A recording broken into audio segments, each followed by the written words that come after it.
જંબુસર તાલુકાના જંત્રાણ ગામે હરિપ્રસાદ સ્વામીજીના સ્મૃતિ દિન નિમિત્તે જંત્રાણમાં 221 અમરીશ પરિવારોની શિબિર યોજાઈ. પ્રગટ બ્રહ્મ સ્વરૂપ પરમ પૂજ્ય હરિપ્રસાદ સ્વામીજીના સ્મૃતિ દિન નિમિત્તે જંબુસર વિભાગના અક્ષર પ્રદેશ અંતર્ગત 221 અમરીશ પરિવારોની વિશાળ શિબિર જંત્રાણ સ્થિત વિદ્યાકુંજ વિદ્યાલય ખાતે યોજાઈ હતી. શિબિરમાં હરિધામ સોખડાથી વડીલ સંતવર્ય પૂજ્ય ત્યાગવલ્લભ સ્વામીજી વિશેષ ઉપસ્થિત રહ્યા હતા.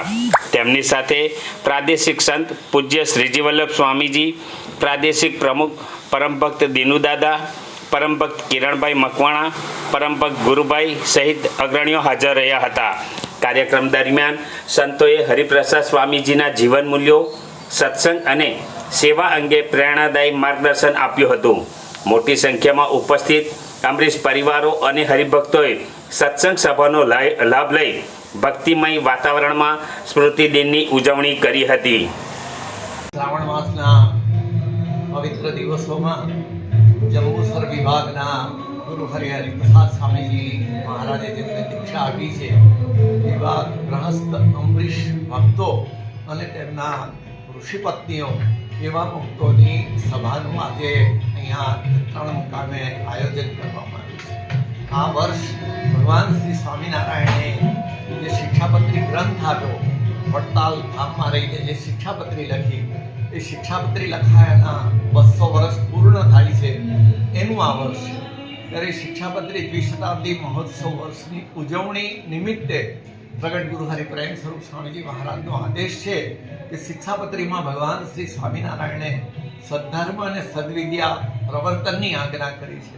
ત્યારે જે વિશેષ આનંદની વાત છે, ત્યાં શાળા સંકુલ એક વિદ્યાતીર્થ છે અને ત્યાં આવા જીવન તીર્થો સમાન ભક્તોનું નાનું એક સ્નેહ મિલન અને સત્સંગનો કાર્યક્રમ યોજાઈ રહ્યો છે.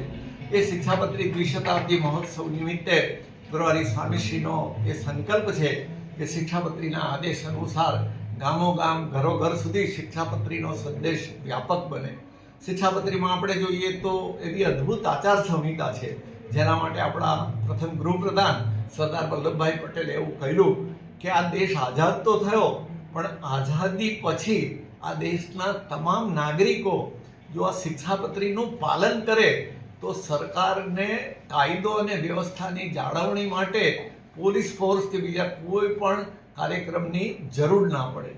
એ શિક્ષાપત્રીની અંદર લગભગ આપણા જે કાયદાની કલમો છે એમાં એમ કહેવાય છે કે લગભગ 400+ કાયદાની કલમોનો એમાં સમાવેશ થઈ જાય છે. ભગવાન શ્રી સ્વામિનારાયણ એવા વિઝનરી બ્રહ્મ પુરુષોત્તમ નારાયણ પ્રભુ આ ધરતી પર આવ્યા અને એમને જે શિક્ષાપત્રી આપી એ સર્વે શાસ્ત્રના દોહન જેવી આપી અને એમાં ગ્રહસ્થ ભક્તોના નિયમો આપ્યા, ત્યાગી સંતોના નિયમો આપ્યા, અનેક પ્રકારે સંપ્રદાયના બંધારણ માટે આચાર્ય કુળના નિયમો આપ્યા. એવી રીતે અદ્ભુત નિયમો આપ્યા છે. એટલે ગુરુ હરિ સ્વામીશ્રી કહે છે કે જીવનમાં ભગવાનના પવિત્ર સંતની આજ્ઞા મુજબ જીવીએ અને શિક્ષાપત્રી પ્રમાણે જીવનનો વ્યવહાર કરીએ તો જીવનમાં કોઈ મુશ્કેલી આવે નહીં. ત્યારે શ્રાવણ માસના આ પવિત્ર દિવસે આપણે એમ કહી શકીએ કે રક્ષાબંધનનો પવિત્ર ઉત્સવ આવી રહ્યો છે. એની પૂર્વ સંધ્યા જેવા દિવસે જંત્રાણ ગામની આ પવિત્ર ધરતી ઉપર જ્યાં ભગવાનના એવા પવિત્ર સંતોના અનેકવાર પગલાં થયા છે, આ વિદ્યાતીર્થ એવું છે કે જ્યાં પણ પગલાં થયા છે એવી પવિત્ર તીર્થદૂપ ધરામાં શ્રી ઠાકોરજી તથા ગુરુદેવ ગુરુ હરિ હરિપ્રસાદ સ્વામીજી મહારાજ અને પ્રગટ ગુરુ હરિપ્રેમ સ્વરૂપ સ્વામીજી મહારાજના શ્રી ચરણોમાં અંતરથી એટલી જ પ્રાર્થના કરીએ. વર્તમાન સમય ખૂબ જ મુશ્કેલીવાળો સમય છે કે જ્યાં શિક્ષાપત્રીના આદેશોના પાલનની ખૂબ જ જરૂર છે. ઘર પરિવારમાં ફેમિલી વોર્મિંગ છે તો બહારના વાતાવરણમાં ગ્લોબલ વોર્મિંગ છે. એવી પરિસ્થિતિમાં જો કોઈ બચાવી શકે તો આ નિયમ એનું પાલન જ આપણને બચાવી શકે એમ છે.